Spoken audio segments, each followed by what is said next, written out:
নমস্কার বন্ধুরা, আমি চম্পা গোপী কিচেন থেকে বলছি। আপনারা কেমন আছেন? ভালো থাকবেন, সুস্থ থাকবেন, সাবধানে থাকবেন।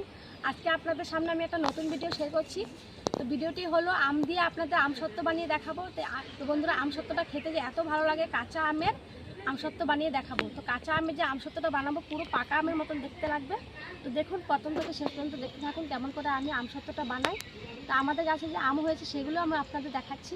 দেখুন বন্ধুরা, আমাদের গাছের আমগুলো দেখুন কত বড় বড় হয়েছে। এর যত বড় হয়েছে এর ডবল হবে। একটা আম পুরো হাফ কেজি ওজনের হয়ে যায় আমগুলো। দেখুন, যেখানে আমি রেসিপি বানাই তার পাশে আম গাছটা। আমি রান্নার জায়গায় চলে এসেছি। দেখুন, এই সাইজের 4টে আম নিয়েছি। এই 4টে আম দিয়ে আমি আমসত্ত্বটা বানিয়ে দেখাবো। তো প্রথমে আমগুলো কেটে নিচ্ছি।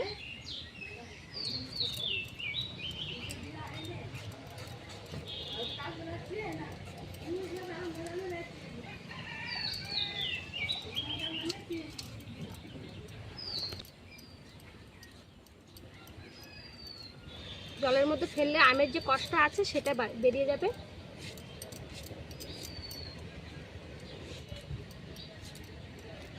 আমে কিন্তু এখনো আটাই বাঁধেনি। আমাদের এদিকে বিহারের দিকে একটু আমগুলো দেরিতেই হয়, এর জন্য এখনো আটি বাঁধেনি। আমগুলি এখন কাটা হয়ে গেছে। আমি ভালো করে জল দিয়ে ধুয়ে পরিষ্কার করে নেব।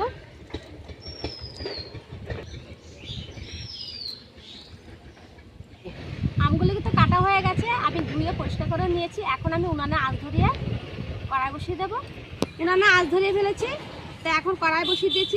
কড়াইয়ের মধ্যে সামান্য জল দেবো। এখন জলের মধ্যে দিয়ে দেবো সামান্য হলুদ।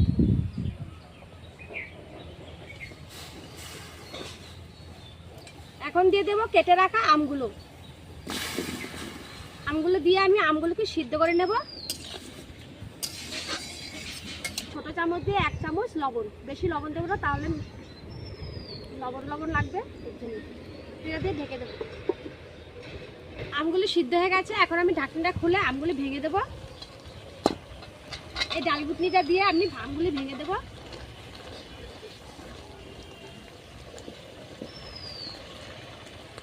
এই দেখুন, আমগুলো পুরো ভেঙে আমি গলিয়ে দিয়েছি। এখন আমি আমগুলোকে চালনির সাহায্যে চেলে নেব। চালনির মধ্যে আমি আমগুলো নিয়ে নেব। আমি চালের সাহায্যে এই যে আমগুলোকে চেলে নেব। চেলে ফেলেছি। এখন আমি কড়াইটা উনানে বসিয়ে দিয়েছি।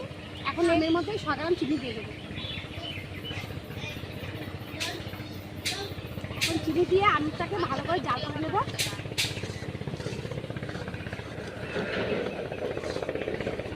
চিনিটা দিয়ে আমটা ভালো করে জাল করে নিতে হবে। জাল করে নিয়ে পুরো গাঢ় গাঢ় তাপ রাখতে হবে, তাহলে তাড়াতাড়ি শুকিয়ে যাবে আমসত্ত্বটা।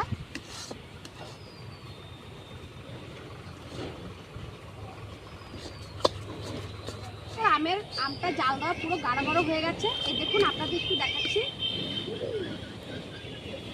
এই দেখুন, খুন্তি দিলে যদি না পড়ে তাহলে মনে করবেন পুরো গাঢ় গাঢ় হয়ে গেছে, তার মানে মনে করবেন পারফেক্ট আমটা জাল দেওয়া ভালো হয়েছে। এখন আমি নামিয়ে ফেলবো। দেখুন, পড়ছে না কিন্তু।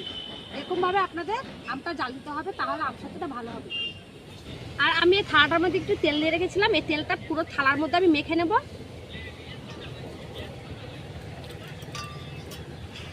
এখন আমি আমসত্ত্বটা এই থালার মধ্যে নিয়ে নেব। আর আমসত্ত্বটা আপনারা জাল দেবেন পুরো নাড়া রাখতে হবে কিন্তু, যাতে পোড়া না লাগে কড়াইয়ের মধ্যে। পুরো থালার মধ্যে আমি আমটাকে ছড়িয়ে দেব।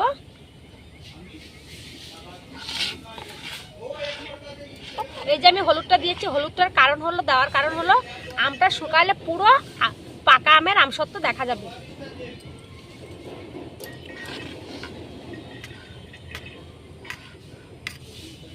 থালার মধ্যে পুরো আমসত্ত্বটা আমি খুন্তি দিয়ে ছড়িয়ে দিয়েছি। এখন আমসত্ত্বটা আমি রোদের মধ্যে দেব। সত্ত্বটা শুকানোর পরে আপনাদের সাথে দেখা করব। আমসত্ত্বটা শুকিয়ে গেছে, 2 দিন লেগেছে শুকাতে। তা দেখাচ্ছি আপনাদের আমসত্ত্বটা। দেখুন বন্ধুরা, আমসত্ত্বটা কত সুন্দর শুকিয়ে গেছে। দেখুন, পুরো পাকা আমের মতো হয়েছে।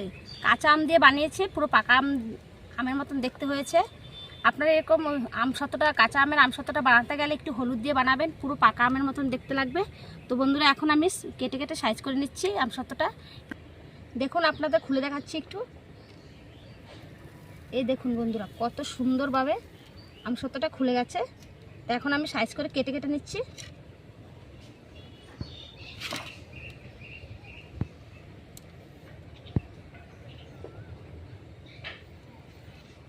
আমসত্ত্বগুলো আমি কেটে ফেলেছি। এখন বাজারের মতন পুরো মার্কেটের মতো সাইজ করে আমি কেটে নেব।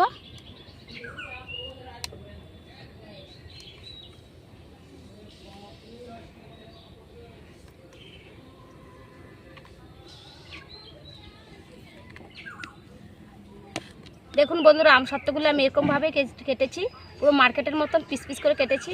এরকমভাবে মার্কেটে পিস পিস করে কেটে প্যাকিং করে বিক্রি করে। তো বাড়িতে আপনারা এরকমভাবে বাড়িতে বানিয়ে খাবেন। কাঁচা আম দিয়ে খুবই সুন্দর আমসত্ত্ব হয়ে যায়।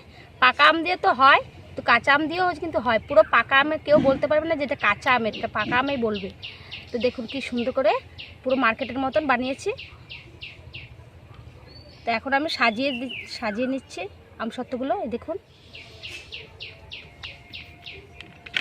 বন্ধুরা, আমসত্ত্বগুলো আমি কেটে সাজিয়ে নিয়েছি।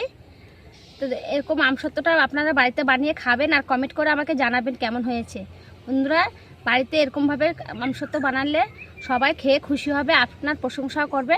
তো আমার আমসত্ত্বর ভিডিওটা কেমন লেগেছে, যদি ভালো লেগে থাকে তাহলে লাইক কমেন্ট শেয়ার করবেন আর সাবস্ক্রাইব করবেন। আর নিত্য নতুন রেসিপি দেখার জন্য আমার পাশে থাকবেন। আবার ফিরে আসবো পরের ভিডিওতে। আপনারা সুস্থ থাকবেন, সাবধানে থাকবেন। নমস্কার।